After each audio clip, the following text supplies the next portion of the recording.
Air travel, a marvel of human ingenuity, has always held a strange duality. The liberation of soaring above the clouds intertwined with the vulnerability of being confined within a metal tube. This vulnerability takes on a chilling form in the event of an airplane hijacking. The history of hijacking is as old as commercial aviation itself. Over the decades, this terrifying act has morphed from opportunistic crimes of passion to calculated acts of terrorism. While the motives behind hijackings vary greatly, the common thread remains the same: to exploit the vulnerability of an aircraft and its occupants for personal gain, or more sinisterly, to spread fear and chaos. A hijacked plane can be used as a weapon, as tragically demonstrated on September 11, 2001, forever etching the horror of that day into our collective memory. The events of 9/11 marked a turning point in aviation history, leading to a paradigm shift in airport security and forever altering the way we travel. The period between the 1960s and 1980s is often referred to as the golden age of hijacking. This era witnessed a surge in hijacking incidents, fueled by a confluence of factors.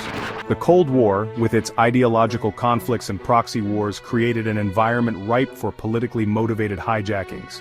Groups and individuals driven by desperation or a desire to make a statement saw hijackings as a means to gain international attention for their causes.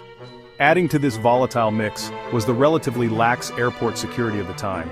Passengers were rarely screened, and carrying weapons or explosives onto an aircraft was alarmingly easy. Hijackers, often armed with little more than bravado and makeshift weapons, exploited these vulnerabilities, holding passengers and crew hostage while making demands ranging from ransom money to political asylum. This wave of hijackings exposed the vulnerabilities of the aviation industry and forced authorities worldwide to rethink security protocols fundamentally. While the motives behind hijackings varied, the modus operandi often followed a similar pattern. Hijackers would typically smuggle weapons ranging from knives and firearms to crude explosives onto the aircraft, exploiting the lax security checks of the time. Once airborne, they would seize control of the plane, often during moments of vulnerability such as meal services or when passengers were disembarking.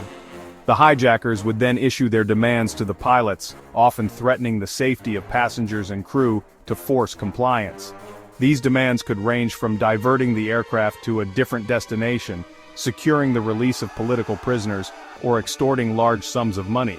Negotiations were often protracted, with authorities attempting to de-escalate the situation and secure the release of hostages, while also trying to apprehend the hijackers and regain control of the aircraft. Section 4: Case Studies, Infamous Hijackings and Their Impact. Aviation history is marked by hijackings that shaped security protocols. The 1971 D.B. Cooper case involved a hijacker who extorted $200,000 and parachuted mid-flight. His identity remains a mystery, highlighting air travel vulnerabilities. The 1985 TWA Flight 847 hijacking by Hezbollah-affiliated hijackers escalated into an international incident. These incidents underscored the need for enhanced security and international cooperation. Section 5: A New Age of Security, Combating the Threat. The wave of hijackings in the latter half of the 20th century served as a brutal wake-up call for the aviation industry. It became glaringly apparent that a reactive approach to security was no longer sufficient. The need for proactive, layered security measures to prevent hijackings before they occurred was paramount. The aftermath of the September 11th attacks saw an unprecedented overhaul of airport security worldwide. The creation of the Transportation Security Administration, or TSA in the United States, along with similar agencies globally, marked a paradigm shift in aviation security. Enhanced screening procedures, including the use of advanced imaging technology and explosive detection systems, became the norm. The implementation of reinforced cockpit doors, designed to prevent unauthorized access, further strengthened the security cordon around the aircraft's controls. Increased vigilance, coupled with a greater understanding of security protocols, has created a more security-conscious travel environment. While the threat of hijackings has not been entirely eliminated, the comprehensive security measures implemented since the turn of the century have significantly reduced the incidence of such events.